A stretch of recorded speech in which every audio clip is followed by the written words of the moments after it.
going to be doing the final entry before I do the reading of the names of the people that were detained by the FBI in regards to the Israeli art student ring. Um, this final insert is from the Volk Field Air National Guard Base in Camp Douglas in Wisconsin.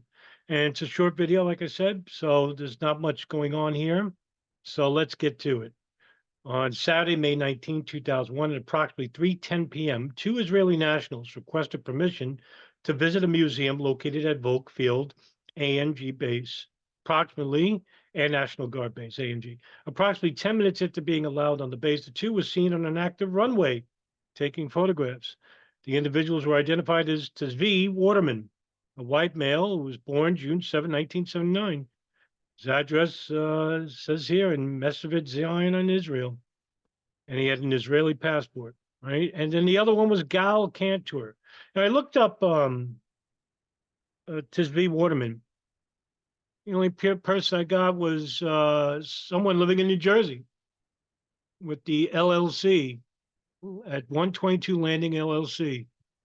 Tisby Waterman.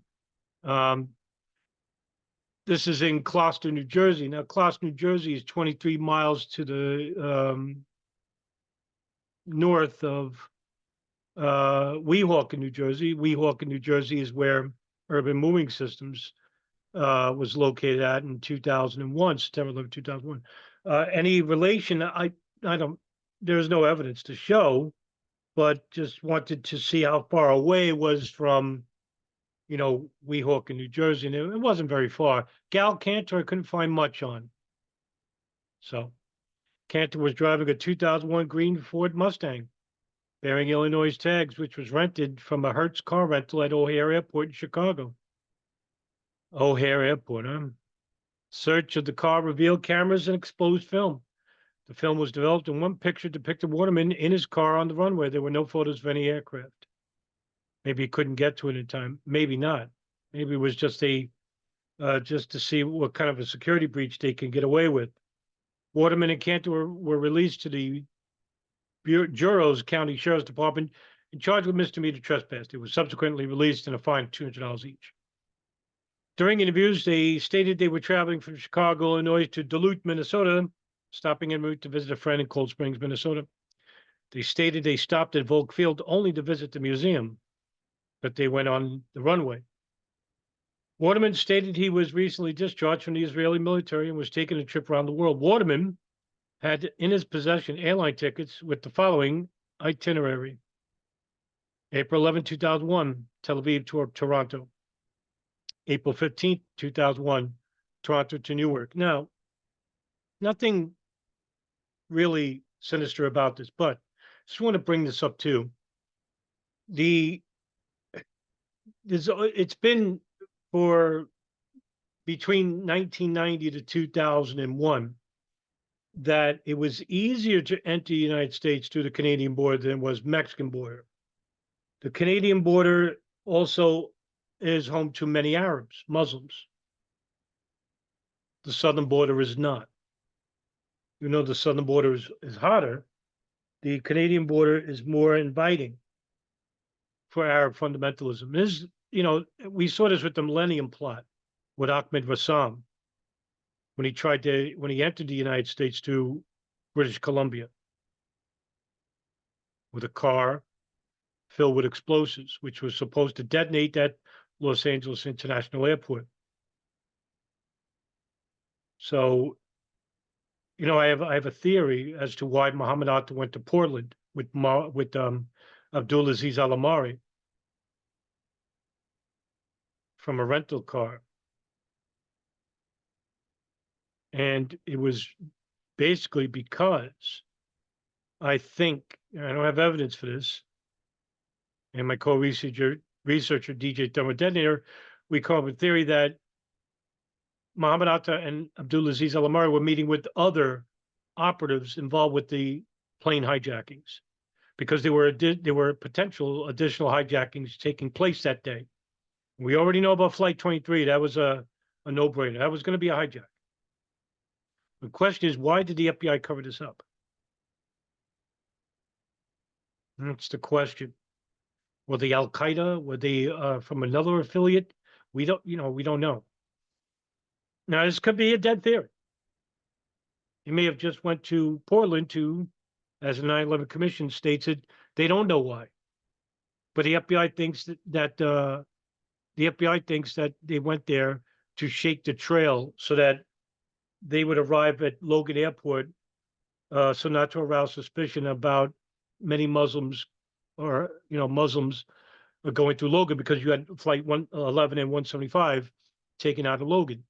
Now, it doesn't jibe with me, the FBI's description. 9/11 Commission, at least they'll admit, like they don't know why. Even they didn't buy the notion, the theory of the FBI that they went there to basically not arouse suspicion.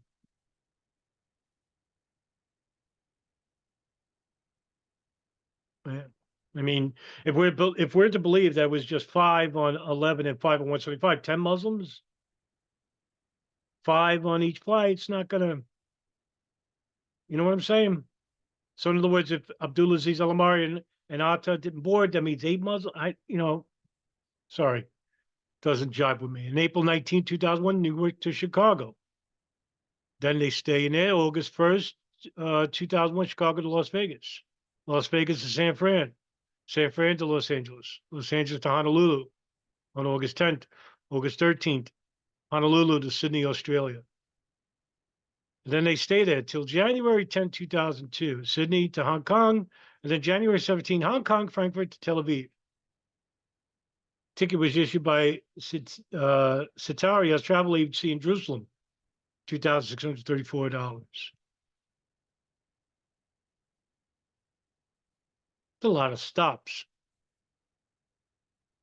3-month stay in Chicago. About a 6-month stay in Australia.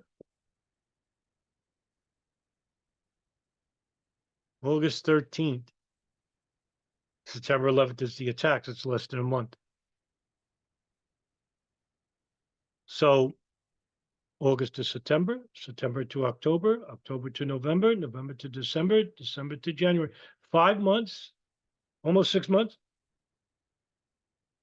Let it die down. That's if we're playing this, we're speculating here, whatever these guys were trying to, I don't know. Could be nothing, right? Could be nothing. Both were asked if they were involved in the selling of art while in the United States. Cantor became very upset over this. Questioned why they were being asked about that.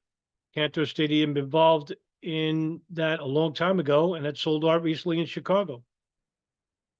He stated he was involved in a program called Shashim. Sergeant Kurt Moore of Volk stated that when asked about the art sales, Cantor's whole demeanor changed and he became uncooperative. Each asked to telephone the Israeli embassy. Now, that's interesting.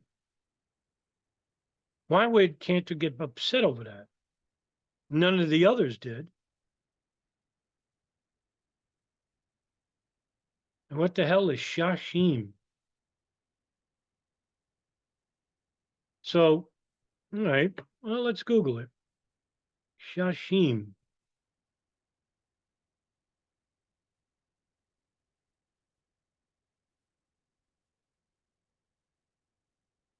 What does the name Shashim mean?